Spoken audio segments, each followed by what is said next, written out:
2018 թվականից մենք 3 մեծ սթրես ապրեցինք, հեղափոխությունը, որը շատ մեծ սթրես է, հետո եղավ համաճարակ, պատերազմ, հա, սրանք շատ լուրջ փորձություններ են, թե պետական համակարգի համար, թե հասարակության համար։ Այ ոնց կգնահատեք, մենք շատ հաճախ ենք ասում, պետություն չունենք։ Այ ոնց կգնահատեք, պետությունը ոնց կարողացավ այս 3-ը հաղթահարի։ Շնորհակալություն հրավերի համար եւ շնորհակալություն, որ հնարավորություն եք տալիս տարին ամփոփելու։ Ես մտածել եմ այս թեմայով, որովհետեւ անհրաժեշտ է 8 տարվա փուլը ամփոփել եւ այո, իրոք դրանք մեծ ստրեսեր էին եւ եթե նույնիսկ սրանցից մեկը որևէ պետության կյանքում տեղի ունենում, հետ ցնցումները եւ վերականգնումը բավականին երկար է տևում։ Եվ այս 3 ստրեսերը, մեծ ստրեսերը Հայաստանի Հանրապետության կյանքում եղել են շատ կարճ ժամանակահատվածում, 8 տարիների ընթացքում, եւ ես միանշանակորեն կարող եմ ասել, որ պետական համակարգը բացառությամբ 1-2 ոլորտի կարողացել է իր արժեվ դրված խնդիրները լուծել։ Նույն պատերազմի ընթացքում պետական համակարգը եւ ապարատը հիմնականում լուծեց իր արժեվ դրված խնդիրները եւ մենք մեծ ցնցումներ ու բացի անվտանգային խնդիրներից չունեցանք։ Դա վերաբերում է օրինակ ֆինանսական ոլորտին։ Ցանկացած երկրում, որտեղ նման մեծ ցնցումներ են տեղի ունենում, դրամի արժեզրկում է տեղի ունենում, բանկերն են խնդիրներ ունենում, առհասարակ ֆինանսական համակարգն է խնդիր ունենում։ Ընդհակառակը մեզ մոտ ուրեմն օրինակ անշարժ գույքի առումով, որը ամենամեծ ցուցիչներից մեկն է ֆինանսական ճգնաժամերի եւ ցնցումների, որևէ բան տեղի չունեցավ ընդհակառակը։ Ես կարծում եմ, որ ուրիշ գործիքներ կարելի է կիրառել, որպեսզի անշարժ գույքի գները իջնեն, բայց դա այլ թեմա է։ Կարող եմ ասել միանշանակ, որ պետական ապարատը հիմա, հատկապես հիմա, շատ ավելի լավ վիճակում է գտնվում։ Տարբեր օղակներ միմյանց հետ շատ լավ են համագործակցում եւ մենք ավելի դիմակայուն ենք դառնում։ Ցավով պետք է ասեմ, դա տեղի ունեցել մեծ ստրեսերի ժամանակ, բայց մենք սովորել ենք դիմակայել դրանց։ Շատ քննադատություն կա, որ պատերազմի օրերին, պատերազմի ժամանակ ոչ թե հետո, այլ պետական ապարատը լավ չաշխատեց։ Որ ոլորտում։ Այդ դա միայն քննադատություն է։ Երբ որ դու մեջն ես եւ տեսնում ես, թե ոնց է պետական ապարատը արձագանքում այդ ստրեսային իրավիճակներին եւ տարբեր խնդիրներ լուծում, դա այդպես չես ասի։ Մենք նույն պատերազմի ժամանակ 2 ճգնաժամեր ունենք՝ պատերազմ եւ COVID։ Ընդ որում COVID-ը պատերազմի օրերին շատ ավելի սրվեց, որովհետեւ մարդիկ ավելի զբաղված էին պատերազմով այդ խնդրի հաղթահարմամբ եւ մեծ ուշադրություն չեն դարձնում COVID-ի դեմ պայքարին եւ թվերը սկսեցին մեծանալ, առողջապահական համակարգը բավականին լուրջ արձագանքեց դրան։ Եվ սա օրինակներից մեկն է։ Ես այդտեղ առարկայական քննադատությունը պետք է լսել։ Առանձին դեպքերում կընդունեմ, եթե դրանք լինեն, բայց ընդհանուր առմամբ եւ վարչապետն էլ դրա մասին խոսեց վերջերս պետական համակարգի աշխատողների ժողովում, որ պետական աշխատողը շատ ճիշտ է կողմնորոշվել այս 8 տարիներին եւ կարողացել է պետության եւ պետականության շահերը պահել։ Մենք այս 8 տարիներին տեսանք կադրային, ասենք, անհատական, հա, լուրջ խնդիրներ։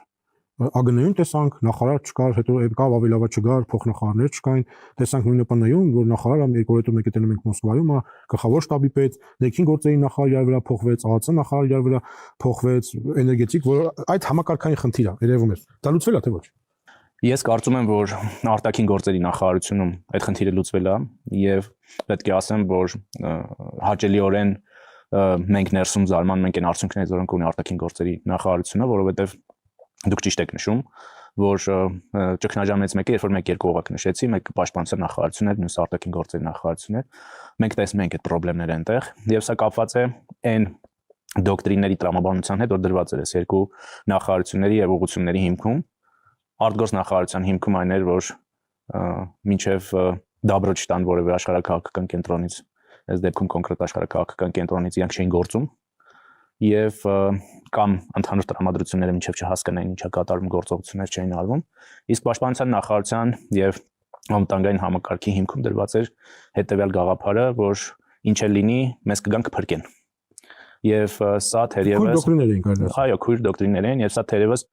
ամենաբացական դերը խաղաց նաեւ պատերազմի ընթացքում, երբ որ առաջին օրվանից ամենաբարձր մակարդակով ներսում դու տեսնում ես, որ ինչ որ փրկության էին սպասում եւ դա բնականաբար թույլատրում է կամքը։ Հիմա մենք այս 2 ուղղություններն էլ բավականին բարեփոխել ենք եւ կարծում եմ, որ հսկայական քայլեր են կարել նաեւ պաշտպանական ոլորտում, սկսած բովանդակությունից, բանակի կերպափոխման հայեցակարգից, ատեստավորումներից, երբ որ շատ ավելի որակյալ մարդիկ են ներգրավում համակարգում եւ բոլոր նրանք, ովքեր ներսում են, կրթական տարբեր ծրագրերի միջոցով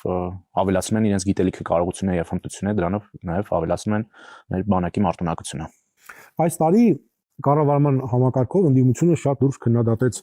վարչապետի հայտարարությունը, նրանք ասում են, որ վարչապետը ասել է կառավարությունը ես եմ, իսկ սա խաթարում է աշխատանքի բնականությունը։ Վարչապետը այս խնդրին անդրադարձել է այն տրամաբանության մեջ, որ կառավարության թիվ 1 պատասխանատուն ինքն է եւ հետեւաբար այս կամ այն իրավիճակներում նրա ուրեմն ճգնաժամային իրավիճակներում եւ որոշում կայացնելիս նրա որոշումը եւ դերը վճռական է եւ այդ տրամաբանությամբ այո վարչապետը ցանկացած իրավիճակում կարող է միջամտել եւ որոշումներ կայացնել եւ դա բնական է եւ ես հիշում եմ որ մեր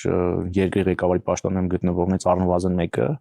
Սերժ Սարգսյանը նմանատիպ հայտարարություն արել է։ Նա ասում է, որ մի վարքյան չի դիմանա, չի մնա այն մարդը։ Այսինքն, եթե դու երկրի ղեկավարն ես եւ պատասխանատվություն ունես, հետեւաբար եւ նման որոշումներ կարող ես կայացնել, եւ դա այդպես մտածածին քննադատություններ առհասարակ մեր ընդդիմությունը այդպիսի բնավորություն ունի բովանդակություն չստեղծելու, այլ որոշակի կոնտեքստներից կտրված բառակապակցություններ, բառեր, նույնիսկ ստորակետներ վերցնել եւ քննադատել, որը չեմ կարծում արժի մեր քննարկումների առարկա դարձնել։ Մենք շատ կուզեինք, որ մեր ընդդիմությունը բովանդակային լիներ իր քննարկումների մեջ, ինչը բնականաբար ուժեղացնում է իշխանությանը եւ թույլ չտալիս, որպեսզի իշխանություն չի զգոն է պահում իշխանությանը ցանկացած դեպքում, որովհետեւ բոլոր են քննադատությունը ի վերջո եւ ընդդիմությունը եւ իշխանությունը գործում է հանուն պետության, իսկ իմ տպավորությունն է, որ մեր ընդդիմությունը այդպեսի տրամաբանությամբ չի գործում, ինչքան վատ այնքան լավ տրամաբանությամբ է գործում։ Եվ հետեւաբար այդ քննադատություններն էլ այդ ծիրին մեջ պետք է նայել։ Պարոն Հարությունյան, դուք ասացիք, որ այդ երկու ոլորտի տրամաբանությունները, որ մեզ կփրկեն եւ կգան մեր տեղը կորոշեն, այդ տրամաբանությունը այլ փաթեթավորմամբ կա, կամ նման այլ փաթեթավորում։ Նրանք ասում են, այ ձեր վերած խաղաղությունը իրական չի։ Եվ ո՞րն է իրականը։ Մենք Ադրբեջանին կդնենք պայմաններ եւ Ռուսաստանի հետ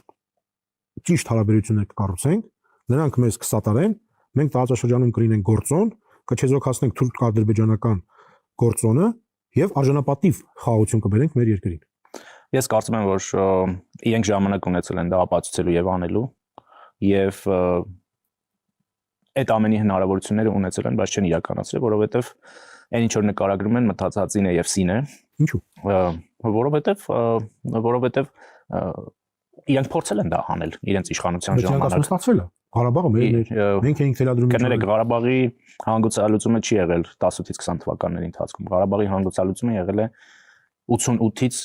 2020 թվական ընկած ժամանակահատվածում եւ 18-ից 20-ը մի փոքր ժամանակն է եղել։ Մենք դեգրադացրել ենք, դեֆորմացրել ենք Ղարաբաղի խնդիրը այդ տարիներին, գնացել ենք մի բան բանակցել ենք եւ եկել ենք մեր ժողովրդին մի այլ բան խափել ենք եւ հիմա այդ նույն տրամաբանությունը շարունակում է ընդդիմությունը,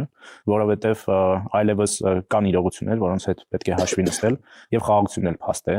որի մասին եւ Հայաստանի ղեկավարությունն է խոսում եւ Ադրբեջանի եւ հիմա այն գործում քայլերը, որոնք փորձում են իրենք տորպեդահարել ամեն կերպ, ամեն գնով ուրեմն վկայում են այն մասին, որ այդ խաղաղությունը գնում է հարատեվության, իսկ հարատև խաղաղությունը նշանակում է պետության հարատև միանշանակ անշրջել։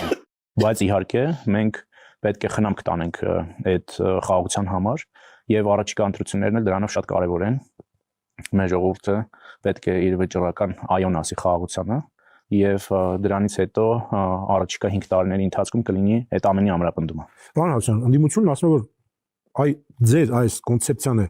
աչքին թոս փչոցի, ինչու՞, որովհետեւ Ադրբեջանը հայտարարում է, որ Զանգեզուրի միջանցք է, որ Սյունիքը դա արևմտյան Ադրբեջան է, Սևանը իրենց լիճն է, չի տալիս գերիներին, չի դուրս գալիս մեր հողերից։ Եվ նրանք ասում են, այս ամենը թշնամական գործողություն է։ Եվ այս պարագայում, երբ որ այս ամեն ինչը կա, ասել, որ մենք խաղաղություն ենք հասել, դա սին է։ Եվ երկրորդ, նրանք ասում են, այս տարածաշրջանում երկու հեգեմոն է լինելու, կամ Ռուսաստանը, կամ Թուրքիան եւ Ադրբեջանը։ Եթե դուք չեք ապավինում Ռուսաստանին իր բոլոր վատ կողմերով, դա էլ ընդունվում, որ այո, ամենալավ գործընկերը չի։ Բայց այլ ընտրանք չունենք։ Եթե դուք ասում եք դա Ռուսաստանը չի, ապա դա Թուրքիան եւ Ադրբեջանը իր բոլոր հետևանքներով։ Շատ լավ։ Առաջին հարցի հետ կապված, երբ որ դպրոցում պատմությունը մի քիչ լավ է սովորում եւ տարբեր երկրների օրինակները նայում ես, հատկապես հետ պատերազմի ժամանակահատվածները, կտեսնես, որ ինչպես ձեր նշած 3 ցնցումների պատերազմ, COVID, հեղափոխություն վերականգնում եւ հետ ցնցումների երկար են տևում, խաղաղության գործընթացն էլ բավականին երկար է տևում, դա ապացուցված է եւ Ռուսաստան տվյալ դեպքում ԽՍՀՄ Գերմանիա հարաբերություններով եւ բազմաթիվ այլ օրինակներ կարող ենք վերցնել նույն Գերմանիա եւ Ֆրանսիան Պետք է ֆիքսենք, որ ոչ Ադրբեջանը, ոչ Հայաստանը խաղաղության պայմաններում չեն ապրել իրենց անկախությունից ի վեր։ Եվ դա դարել է բնավորություն, դա գենետիկ մակարդակով նստած է մարդկանց մոտ։ Եվ երբ որ մենք ասում ենք, որ այդ խաղաղությունը պետք է փայփայել, սրա մասին ենք խոսում։ Եվ այնպես ինչպես ոչ Ադրբեջանի իշխանությունը եւ հասարակությունը, այլ Հայաստանի իշխանությունը եւ հասարակությունը առանց պատերազմ չեն ապրել։ Եվ հետեւաբար այդ ֆանտոմային ցավերը, որոնք կան, նույն Զանգեզուրի միջանց, Կարեմտյան, Ադրբեջան եւ նմանատիպ խոսույթները նույնպես ֆանտոմային ցավեր են, բայց ֆանտոմային ցավերը շատ երկար չեն անցնում, շատ երկար ժամանակ չեն անցնում եւ մենք պետք է ինչպես մենք մեր կողմից, այնպես էլ Ադրբեջանը իրենց կողմից պետք է քայլեր ձեռնարկեն, որպեսզի այս խոսույթը կամաց ետ նահանջի։ Ես հասկանում եմ, որ նաև հասարակություններին պետք է նախապատրաստել այդ ամենին։ Այնպես չի, որ մեր հասարակությունում առանձին դեպքերում նման երևույթներ չեն լինում։ Եվ մենք պետք է հատկապես 26 թվականի նախընտրական շրջանը հնարավորություն դարձնենք նաև սա եւս մեկ անգամ բացատրելու։ Ինչ վերաբերում է երկու հեգեմոններին, դրանք այդպես դասական քաղաքական վերլուծություններ են եւ փորձեր Հայաստանը էլի դնել լուրջ հակադրությունների հիմքում եւ բալանսավորված եւ բալանսավորման քաղաքականություն որ իրականացնում է Հայաստանի Հանրապետությունը թույլ է տալիս մեզ ֆիքսելու որ մեզ հաջողվում է տարբեր աշխարհակաղակական կենտրոնների հետ հավասար մոտիկություն եւ հավասար հեռավորություն պահել եւ այդ նաեւ այդ քաղաքականության արդյունքն է որ մենք այսօր ունենք խաղաղություն եւ Հայաստանում եւ տարածաշրջանում։ Տեսեք, ձեր ասացի կոնտեքստում է, երբ որ ասում են այդ բենզին բերել Ադրբեջանից, երբ որ մեր գերիները այնտեղ են, արժանապատիվ չի։ Այդ խաղաղության փայփայման տրամաբանության մեջ է այդ ամեն ինչը։ Դու պետք է երբ որ կան մեծ խնդիրներ, եւ սա քաղաքագիտական աքսիոմ է, երբ որ կան մեծ խնդիրներ եւ դու չես կարողանում մոտենալ դրանց լուծմանը կամ դժվարություններ ունես, դու պետք է հարակից փոքր խնդիրները սկսես լուծել, միջավայր փոխել, որպեսզի կարողանաս մոտենաս ավելի մեծ խնդիրներին։ Օրինակ, պատմությունից խոսեցինք, պատմությունից օրինակ բերեմ նաև իմ մասնագիտությունն է թուրք-սիրիական հարաբերություններ։ Դուք երևի հիշում եք, որ 2000-ականների սկզբին Թուրքիա եւ Սիրիայի միջև շատ լուրջ ջերմացում գնաց։ Ասադի տուներ գնում Էրդողանը ընտանիքներով էին եւ Ասադը ընտանիքով այցելեց Էրդողանին եւ արևելքում գիտեք, երբ որ ընտանիքով մեկին հյուր ես գնում, դա նշանակում է մտերմության բարձր աստիճան։ Բայց երկուսն էլ ֆիքսում էին, որ ասում էին մենք ունենք մի հատ մեծ խնդիր։ Ալեքսանդրետի Սանջակի խնդիրը, որը կոչվում է հիմա Հաթայի նահանգ։ Եվ դա պատմությունը չպատմեմ, մի խոսքով նախկինում համարվել էր Սիրիայի տարածք, հետո դարձավ Թուրքիայի տարածք։ Եվ իրանք ինչ էին ասում, փոքր խնդիրների լուծումով գնանք դեպի մեծ խնդիրների լուծումը։ Եվ այս սկզբունքը շատ երկրներում նույնպես ընդունված է եւ շատ երկկողմ հարաբերություններում ընդունված է։ Հիմա ինչ է լուծում երկկողմ առևտրի նախաձեռնումը։ Դա լուծում է շփում հանրությունների միջև, բիզնեսների միջև, որը այդ լարվածությունը զգալի թուլացնում է եւ երբ որ օրինակ Ադրբեջանում որոշեն, որ այս մարդիկ պետք է վերադառնան գերությունից կամ պահված տեղերից Հայաստանի Հանրապետություն, դա լարում չի առաջացնելու հանրության մեջ։ Եվ բենզինի խնդիրը ես կարծում եմ այն տրամաբանության որ քննարկումը նաև այլ պատճառ ունի։ Շատ հստակ։ Աշխարհակաղակական տարբեր կենտրոններ, շատ երկար տարիներ, բավականին ոչ Հայաստանի տնտեսության համար բարենպաստ գներով եւ սխեմաներով բենզին էին մատակարարել Հայաստանի Հանրապետությունը։ Եվ հիմա եւ այդ սխեմաները հիմնականում ձևավորվել էր նախորդ 30 տարիներին Հայաստանի Հանրապետությունում։ Եվ հիմա այդ սխեմաները քայքայվում են ուղղակի քայքայվում են, որովհետեւ այլընտրանքներ են առաջանում դրա համար եւ ավելի էժան բենզին է գալիս Հայաստան։ Եվ քանի որ ավելի էժան բենզին է գալիս եւ դա մեծ փոփոխություն է, հետեւաբար այս աղմուկը կա։ Պետք է մաքսիմալ փորձեն, տանեն ռազմահայրենասիրական դաշտ, տանեն հողատուների դավաճաններին դատափիդելու դաշտ։ Մենք պետք է շատ հաստատակամ լինենք այս առումով։ Մենք հաստատակամ ենք, որ երկկողմ հարաբերությունները պետք է բարելավեն, իսկ երկկողմ առևտուրը եւ տնտեսական հարաբերությունների հաստատումը դրանց մի մասն են եւ կարեւոր մասն են։ Պարոն Հաչյան, իսկ ընդդիմությունը պնդում է հակառակը, որ տեսեք, դուք եք բոլորին կլիշավորում եւ տանում այդ դաշտ։ Քոչարյան, Սերժ Սարգսյան, նու ստեղ գոնե մի քիչ բարձր նախկիններ են եւ դեպի Ռուսաստան են տանում։ Թաթոյանը կրկին ով գալիս է ձեր դեմ, նախկինը եւ ռուսականը։ Մեր ձևովը նախկին են եւ ռուսական են։ Թևանյան Անդրանիկը նախկինը եւ ռուսականը։ Հայկոն նախկինը եւ ռուսականը։ Այդ Մոնոմարուկյան դաշնակցությունը ով ձեր դեմ պայքարում է, դուք ասում եք նախկին ռուսականներ։ Բայց իրանք իրենց գործողություններով են դա ապացուցել, եկեք հերթով գնանք էլ։ Ռոբերտ Քոչարյան, Սերժ Սարգսյան պարզա, այստեղ այդ փաթեթավորումը արդեն ամբողջը պարզա։ Թաթյան Արման։ Ասում եմ նախկինները հեռանան։ Գիտեք, Մարտուն Գրիգորյանն էլ էր Գյումրիում, ասում ես ոչ մի դեպքում այդ հանցավորության մեջ մեղադրվող Վարդանիկին ձայն չեմ տալու։ Ինչ արեց։ Նույնը մեր ձևովի մասին խոսենք։ Ովքեր են նրանց հիմքում կանգնած։ Սամվել Կարապետյանի եղբայրը Կարեն Կարապետյան։ Հանրապետական կուսակցության ուրեմն խմբակցության ղեկավար տարիներ շարունակ։ Մարտի 1-ի դեպքերից հետո, կարճ ժամանակ հետո, այդ մեծ ճգնաժամ պայմաններում համաձայնել է դառնալ Սերժ Սարգսյանի ուրեմն աշխատակազմի ղեկավար։ Կարող ես եմ նախքին։ Իհարկե իրանք են։ Իրանք բոլորը այդ մի փաթեթ է։ Դրանք փաթեթ են։ Էդմոն Մարուկյանի գործողություններն մի հատ հետևեք վերջին ամիսներին եւ տարիներին։ Ամբողջությամբ մի գիծ է տանում։ Եվ ես կարծում եմ, որ մենք ցավոք սրտի հիմա գործ ունենք մի ընդդիմության հետ, որի նպատակը ամենևին Հայաստանի պետականության ամրապնդումը չի։ Եվ ամբողջ այն խոսույթը, որ կա, իրենց տեղավորում է շատ հստակ։ Եվ նույնիսկ նախքին կարող ենք չասել։ Իրենք ունեն այդ ծայրագավառականության սինդրոմը, որը Հայաստանում ջախջախվում է, եւ դա հատկապես ակներև դարձավ 23 թվականի սեպտեմբերի իրադարձություններից հետո, որ պետականությունը ինքնիշխանությունը առաջնային չի իրենց համար եւ այդ ծայրագավառականության դերակատարումը իրենք պատրաստ են ստանձնել, բայց մենք իրենց թույլ չենք տա։ Եվ Հայաստանի Հանրությունը թույլ չի տա, որովհետեւ ամբողջ տրամադրությունները Հայաստանի Հանրապետությունում այլևս այնպեսին են, որ հանրությունը շատ հստակ ճանաչել է պետականության եւ ինքնիշխանության գինը եւ դերը։ Օրինակ Նարեկ Կարապետյանը ասում է ինչ խաղաղությունից եք դուք խոսում։ Բաքվում բացվում է թատրոն հայկական անուններով։ Ես շատ ցավում եմ Նարեկ Կարապետյանի համար, որովհետեւ ժամանակին արթ ունեցել եմ իր հետ շփվելու։ Եւ այն խոսույթը, որ նա ворթեգրել է հիմա, ես չգիտեմ, պարտադրված է, թե այդպեսին է եղել եւ հիմա է բացվել, այդպես լուրջ մտորումներ տեղեկ է տալիս։ Այսօր այդ գրել է դրա մասին, որ Արմենիան Ադրբեջանի թատրոն է բացվել, այնինչ այդ թատրոնը, եթե չեմ սխալվում, 1989 թվականից հետո շարունակել է գործել Բաքվում։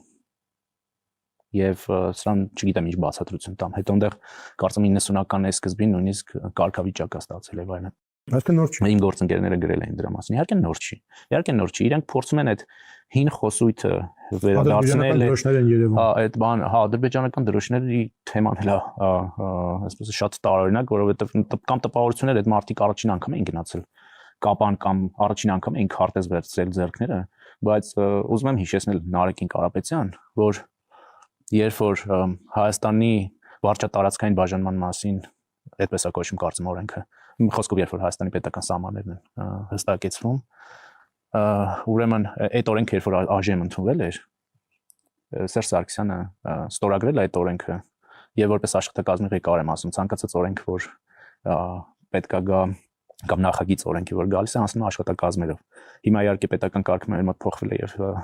ուրեմն հանրապետություն խորհրդանական հանրապետություն ենք դարձել այն ժամանակ նախագահական էր եւ նախագահն է ստորագրում օրենքները եւ անցել է Կարեն Կարապետյան ձեռքի տակով հերդ եթե համաձայն չէր թող հրաժարական տար ասես չէ մեր սահմանները սրանք չեն որոնք դուք նշել եք այս վարչատարածքային բաժանման օրենքի մասին ում են մեղադրում ինչի մասին այդ որ Կապանի կողքի բլուրի վրա կա դրոշ ադրբեջանական դա նաև այն պատճառով է որ իր հերը վերցրել է այդ օրենքը ասել է Սերժ Ազատիչ ազգային ժողովը օրենքը ընդունել եւ հիմա դուք պետքա ստորագրեք եւ այդտեղ գրված է որ Կապանի կողքի բլուրը Ադրբեջանի տարածք է համաձայն եք դրա հետ ես էլ եմ համաձայն որտեղ այս օրենքը վերել են որ դուք ստորագրեք եւ Սերժ Սարգսյանը ստորագրել է դա ում են մեղադրում Պարոն Աթյան, իսկ ընդդիմությունը մեղադրում է ձեզ, որ 2025 թվականը ընդդիմության ձերբակալման տարի էր ընդդիմադիր գործիչների սրբազաններ, համայնքապետեր, մեծահարուստ ընդդիմադիրներ, նրանք ասում են, ես ոնց եղավ որ 25 թվականին մենք սկսեցինք մեղքեր գործել, որոնց մեկի մեղքը մի քանի տարի առաջ եղել, մեկը թմրանյութը որ գցել է եղել է 18-19 թվականին, բայց ասում են բոլորից ձերբակալեցին 25 թվականին։ Ինչու, որպեսզի ընդդիմադիր դիմադրությունը դուք կոտրեք, խնդրեմ։ Գիտեք, ընդդիմադիր դիմադրությունը այդ մարդիկ իրենք են կոտրել իրենց ձեռքով նախորդ տարիներին եւ որևէ մեկը պետք չի որ իրենց օգնի այդ ընդդիմադիր դիմադրությունները կոտրվեն եկեղեցու եւ այդ ընդդիմադիրների տանդեմի շարժումներ եղել են 22 թվականին 23 թվականին 24 թվականին եւ իրենք իրենց գլխին կոտրել են այդ շարժումները եւ որևէ մեկը այդտեղ միջամտություն չի ունեցել հետեւաբար եւ ճիշտ չէ առնվազն կամ արդար չէ այդ իրավական գործընթացները կապել դիմադրությունը կոտրելու հետ Այ նույն եկեղեցու թեմայով ասում են այ կան բարձրաստիճան եկեղեցականներ դուք ասում եք այն չեն լավ կան եւս բարձրաստիճան հոգեվորականներ որոնք պահանջում են կաթողիկոսի հրաժարականը նրանք նույնպես ամբասիր չեն ասում են այդ դեպքում դուք ոնց եք պատրաստվում ամբաս ոչ այդքան ամբասիր եկեղեցականների հետ փոխել էլի ոչ այնքան ամբասիր եկեղեցականներով որն է տարբերությունը տակը մնում է քաղաքականությունը այդ էլ է կեղծիկ երբ որ ասում են որ մենք ենք հոգևորականների մի խմբին փոխարինում մեկ այլ խմբով։ Դա այդպես չի, նույն հոգևորականներն էլ, որոնց դուք մատնանշում եք եւ պահանջել են կաթողիկոսի հրաժարականը, իրենք ընդունում են, որ ամբասից չեն եղել եւ իրենք էլ ունեն իրենց մեղքերը եւ ունեն իրենց մեղքի բաժինը, բայց միաժամանակ պետք է շատ բարձր գնահատել այդ մարդկանց ջանքը եւ քայլը եւ կամքը բարձրաձայնելու այս խնդիրները, որովհետեւ ես առիթ ունեցել եմ սրա մասին խոսելու Տեր Արամի դեպքում, որ եկեղեցին տոտալիտար համակարգ է եղել եւ մասամբ մնացել է։ Եվ մեզ է հաջողվել որոշակի առումով այդ համակարգը թույլատրել եւ հոգեվորականները սկսել են խոսել դրա մասին։ Եվ սա պետք է գնահատել։ Գնահատականը մնացած անբասիրությունների համար կամ խնդիրների մասին համար Կտրիչ Ներսիսյանի հեռանալուց հետո եկեղեցական ներսում իրենք կտան եւ որոշումներ կկայացնեն, բայց դա էլ է կեղծիք, որ մենք ինչ որ մեկին ինչ որ մեկով փոխում ենք, որովհետեւ դա պետք է որոշի եկեղեցին ներսում։ Եվ կարծում եմ, որ այստեղ որևէ բան չկա, որ մենք ինչ որ մեկին մեկով փոխարինում ենք։ Մենք գնահատում ենք այդ մարդկանց քայլը, որովհետեւ դա եղել է շատ բարդ քայլ իրենց համար։ Օրինակ որ հիմա Սերժ Սարգսյանը խոսա կոռուպցիայի դեմ պայքարի մասին եւ այլն, դուք կգնահատեք դա։ Կարծում եմ, որ Սերժ Սարգսյանը ունեցել է բոլոր լծակները եւ հնարավորությունները կոռուպցիայի դեմ պայքարելու համար։ Շատ է, պարոն Հարությունյան, իշխանությունը հաճախ Եվ չենք հավատա բնականաբար, որովհետեւ ունեցել է այդ լծակներն ու գործիքները։ Կառավարությունը, իշխանությունը շատ հաճախ է խոսում հիբրիդային սպառնալիքների մասին։ Եվրամիությունից գումար են կուզել, որպեսզի պայքարենք հիբրիդային սպառնալիքների դեմ, ընտրել գումարը տալուց, խոստումը տալուց, ասում են, որ այ Ռուսաստանի սպառնալիքը փոքրացնելու, չեզոքացնելու համար։ Հիմա տեսեք, շատ լավ է, պետք է ցանկացած հիբրիդային սպառնալիք չեզոքացնել եւ ակնհայտ է, որ նաեւ այդ սպառնալիքը գալիս է Ռուսաստանից։ Բայց պարոն Հարությունյան, Հայաստանի Հանրապետության օրենքների շրջանակներում գործում է Սպուտնիկ Արմենիա լրատվական գործակալությունը, որի կանոնադրության մեջ ուղղակի գրած է, որ նա սպասարկում է Ռուսաստանի Դաշնության պետական շահերը։ Ինչի ենք մենք պայքարում հիբրիդային սպառնալիքների դեմ, եթե բաց օտար երկրի շահերը պաշտպանող լրատվական գործակալությունը, որ առավոտից իրիկուն խոսում է խաղաղության դեմ, գործում է օրենքի շրջանակներում առանց որևէ ծածուկ պայքարի դեմ պայքարել։ Նայեք, հիբրիդային սպառնալիքներ, երբ որ ասում ենք, մենք ամենևին կամ ոչ միայն ի նկատի ունենք ապատերկատությունը, դրանք շատ ավելի լայն եւ ավելի վտանգավոր իրողություններ են, որոնց դեմ Հայաստանի Հանրապետությունը պետք է պայքարի ինստիտուցիոնալ մակարդակով։ Ինչի նկատի ունեմ եւ այն ֆինանսական միջոցները, որոնք ուղղվելու են Հայաստանի Հանրապետությանը, զարգացնելու են այն ինստիտուտները, որոնք պայքարում են հիբրիդային սպառնալիքների դեմ, եւ սա ինչի եմ հատուկ նշում, որովհետեւ այդպիսի քննադատություն էլ կա, որ արևմուտքը իբր գումար է տալիս Հայաստանի Հանրապետության գործող իշխանություններին եւ քաղաքացիական պայմանագրին, որովհետեւ նրանք հաջողություն ունենան առաջիկա ընտրությունների։ Այո, դա ամենայն չի համապատասխանում իրականությանը, որովհետեւ մենք ուրեմն այդ ինստիտուտները զարգացնում ենք ոչ թե ներքաղաքական գործընթացների վրա ազդելու համար, այլ Հայաստանի Հանրապետության ազգային անվտանգությունը հիբրիդային սպառնալիքներից պաշտպանելու համար։ Եվ այդ ինստիտուտները այնպես են զարգանալու, որպեսզի տարանջատեն ուրեմն հիբրիդային սպառնալիքները ընդդեմ ազգային անվտանգության եւ ներքին խոսույթները, որոնք քաղաքական կյանքի մաս են կազմում եւ նորմալ են։ Ինչ վերաբերում է Սպուտնիկին եւ նման ալիքներին, ես կարծում եմ Հայաստանի Հանրապետությունը խոսքի ազատությամբ հասել է մի շատ լուրջ մակարդակի եւ դա արձանագրվում է տարբեր ինդեքսներով։ Մենք շատ ավելի բարձր ենք, քան զարգացած մի շարք եվրոպական երկրներ։ Իհարկե, մենք նաեւ արձանագրում ենք, որ լրատվական դաշտում որոշակի կարգավորումների կարիք կա։ Եվ ես անձամբ դրա մասին հատկապես վերջին ամիսներին շատ եմ բարձրաձայնում, բայց մենք այդ խնդրի լուծումներին պետք է շատ զգուշորեն մոտենանք, որովհետև մեր ամենամեծ ձեռքբերումներից մեկը նաև խոսքի ազատությունն է, եւ մենք պետք է այնպես անենք, որ չվնասենք դրան։ Պարոն Հարությունյան, դուք իրոք կարծում եք, որ այլ երկրի պետական շահերով գործող լրատվամիջոցը, եթե գործում է մեր երկրում, դա խոսքի ազատություն է։ Այլ երկրի պետական, ես հիմա Սպուտնիկի մասին չեմ խոսում, ես հիմա առհասարակ նմանատիպ ուրեմն ալիքների կամ լրատվամիջոցների մասին կասեմ, այդ ուրեմն լրատվամիջոցների գոյության պայմաններում Հայաստանի Հանրապետությունում 21 թվականին տեղի են ունեցել բացարձակ ժողովրդավարական գործընթացներ եւ ժողովրդավարական ընտրություններ, Հայաստանի գործող իշխանություններին քաղաքացիական պայմանագրի ձևավորած կառավարության հաջողվել է 22, 23, 24 թվականներին ներքին խժդժությունների փորձերը կանխել։ Այո, մենք միտեղ պետքա զիջենք եւ դա թերևս խոսքի ազատություն է, բայց ելի եմ ուզում ասել, որ մենք այո պետք է կարգավորումներ անենք, բայց զգուշ մոտենանք այդ հարցին։ Մենք իրանցով էլ Հայաստանի Հանրապետություն կշարունակենք ժողովրդավարություն հաստատել։ Շնորհակալություն։ Շնորհակալ եմ։